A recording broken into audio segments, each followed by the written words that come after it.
నమస్కారం. ఏపీ జిల్లా న్యూస్కి స్వాగతం. గోవింద నామస్మరణలతో మారుమ్రోగిన కోరుకొండ గిరి ప్రాంతం. భారీగా పాల్గొన్న భక్తులు. కన్నుల పండుగగా కోరుకొండ శ్రీ లక్ష్మీ నరసింహస్వామి వారి గిరి ప్రదక్షిణ కార్యక్రమం. తూర్పుగోదావరి జిల్లా రాజానగరం నియోజకవర్గం కన్నుల పండుగగా కోరుకొండ శ్రీ లక్ష్మీ నరసింహస్వామి వారి గిరి ప్రదక్షిణ కోరుకొండ కొండ చుట్టూ గిరి ప్రదక్షిణ మార్గాన్ని ప్రారంభించిన ఎమ్మెల్యే జక్కంపూడి రాజా కోరుకొండ ఆలయ అభివృద్ధికి అన్ని చర్యలు తీసుకుంటున్నారు. రాజగోపురం నిర్మాణానికి త్వరలోనే శంకుస్థాపన కార్యక్రమం నిర్వహిస్తారని తెలిపారు.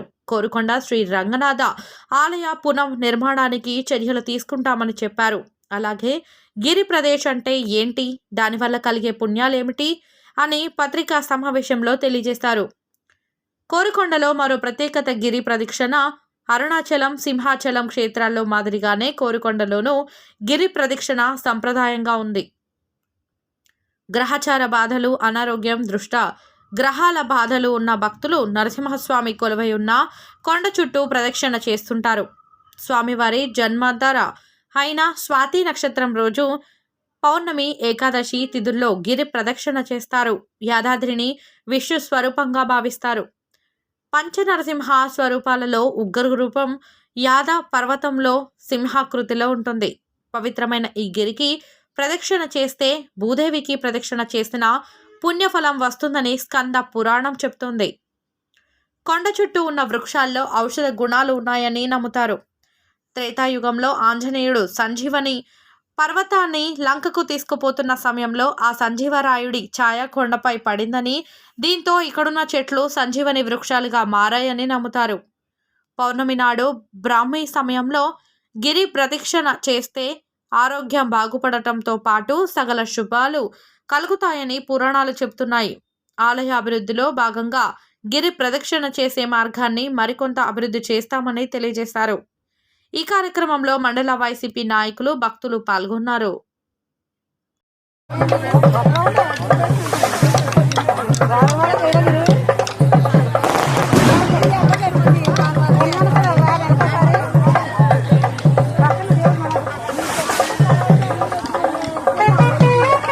ఒక 40 లక్షల రూపాయలు నిధులను మంజూరు చేసి R&B డిపార్ట్మెంట్ నుంచి ఎగ్జిక్యూషన్ చేయడం జరిగింది.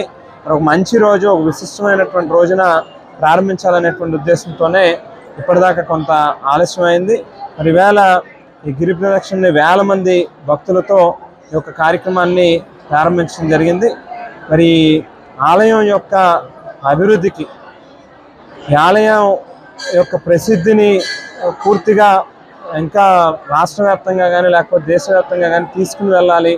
మరింత స్వామివారికి సంబంధించినటువంటి అన్ని కార్యక్రమాన్ని కూడా పూర్తిగా భక్తుల్లోకి తీసుకుని వెళ్ళాలనేటువంటి ఉద్దేశం కానీ, ఆలయాన్ని అభివృద్ధికి సంబంధించినటువంటి విషయం కానీ, మరి గతం నుంచి కూడా తల్లి జక్కంపూడి విజయలక్ష్మి గారు అనేక పర్యాయాలు వీటికి సంబంధించినటువంటి రివ్యూస్ కానీ లేకపోతే అధికారులతో కూర్చొని ఏ రకంగా చేస్తే ఇంకా ఇక్కడికి వచ్చేటటువంటి భక్తుల యొక్క సౌకర్యాలను పెంచగలడం, స్వామివారి యొక్క ప్రాచుర్యాన్ని ఇంకా మరింత ప్రజల్లోకి తీసుకుని వెళ్ళగలిగేటటువంటి పరిస్థితి ఉంటుంది అనేటువంటి దాని మీద అనేక పర్యాయాలు మీటింగ్స్ జరగడం జరిగింది. అయితే కేవలం ఒకటే కొంత హర్డీలు ఏంటంటే పూర్తిగా ఆర్కియాలజీ డిపార్ట్మెంట్లో ఉండడం కారణంగా కొంత ఏ కార్యక్రమం చేపట్టాలన్నా కూడా ఆ క్లియరెన్స్లు రావడం అనేటువంటిది ఆర్కియాలజీలో అంత సామాన్యమైనటువంటి విషయం కాదు.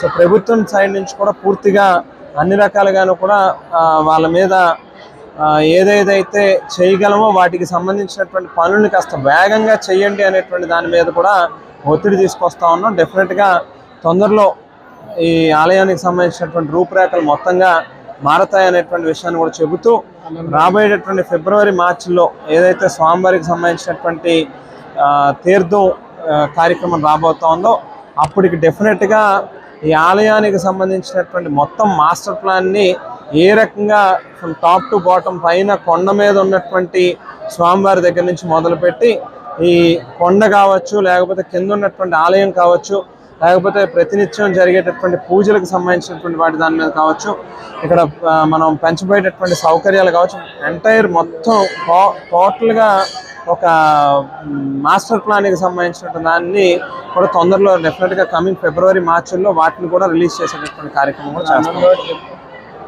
అలాగే సంబంధించి కూడా రథం రోడ్డు కూడా ఏదైతే ఉందో ఆ రోడ్ని కూడా దాదాపుగా ₹1 కోటి వ్యయంతో ఆ రోడ్ని కూడా నిర్మాణం చేయడం జరిగింది. గతంలో రథం వెళ్ళాలి అని అంటే చాలా ఇబ్బందులు ఎదురయ్యేవి, చాలామంది భక్తులు కూడా ఇబ్బంది పడేటటువంటి పరిస్థితి ఉండదు. ఈవేళ ఆ రోడ్డు నిర్మాణం చేసిన తర్వాత చాలా సాఫీగా చక్కగా భక్తులకు ఏ రకమైనటువంటి ఇబ్బంది లేకుండా స్వామివారి యొక్క రథం కూడా చాలా ఇబ్బంది లేకుండా చాలా చక్కగా ముందుకు వెళ్ళేటటువంటి పరిస్థితి నడుస్తూ ఉంది. అయితే భవిష్యత్తులో రథానికి సంబంధించి కూడా చాలా సంవత్సరాలు గడిచిపోయింది కాబట్టి ఎప్పటికప్పుడు కొన్ని రిపేర్స్ అయ్యి వస్తూ ఉన్నాయి. సో డెఫినెట్గా ఆ రథాన్ని కూడా కొత్త రథాన్ని కూడా స్వామివారికి తయారు చేయించేటటువంటి కార్యక్రమం కూడా చేస్తాము అని చెప్పి సందర్భంగా తెలియజేస్తాము. టూరిజం దాంట్లోకి దీన్ని డెవలప్ చేసేటటువంటి కార్యక్రమం జరుగుతుంది. ఏదైతే ఇప్పటికే పూర్వం నుంచి కూడా చాలా ఫుట్ఫాల్ ఎక్కువ ఉన్నటువంటి ఆలయం ఇది. ఎందుకంటే మామూలుగా ఇది మనం ఈ రోజుల్లో కట్టుకున్నటువంటి ఆలయం కాదు, చాలా వందల సంవత్సరాల క్రితమే స్వయంభూ లక్ష్మీనరసింహస్వామి. అందు గురించి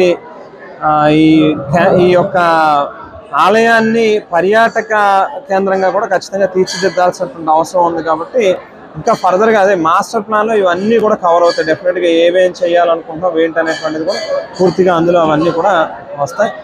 కాలభైరవ స్వామీజీ కూడా ఇక్కడ ఉన్నారు. మరి వారి యొక్క డైరెక్షన్స్ కూడా, వారి యొక్క సలహాలు సూచనలు కూడా ఇస్తూ ఉన్నారు. ఈ గిరి ప్రదక్షిణకు సంబంధించి కానీ స్వామివారి యొక్క ఆలయానికి సంబంధించినటువంటి వాటి మీద కానీ. అలాగే చైర్మన్ గారు కూడా, భట్టర్ గారు కూడా ఆ వయసులో కూడా ఆయన చాలా కాంప్రమైజ్ అవ్వకుండా ఈ ఆలయం యొక్క అభివృద్ధికి కానీ లేకపోతే భక్తుల యొక్క సౌకర్యానికి సంబంధించి కానీ వారు కూడా చాలా కృషి చేస్తూ ఉంటాం. మరి వారికి కూడా భక్తులందరి తరపున, ముఖ్యంగా కోరికొండ ప్రాంత నివాసులందరి తరపున కూడా ఆయనకు కూడా ప్రత్యేకమైన కృతజ్ఞతలు తెలియజేస్తా ఉన్నా. అలాగే బహుశా మరొక 10-15 రోజుల్లో ఈ లక్ష్మీనరసింహస్వామి వారి యొక్క ప్రాంతంలోనే మేము కూడా నివాసం ఉండబోతా ఉన్నాం.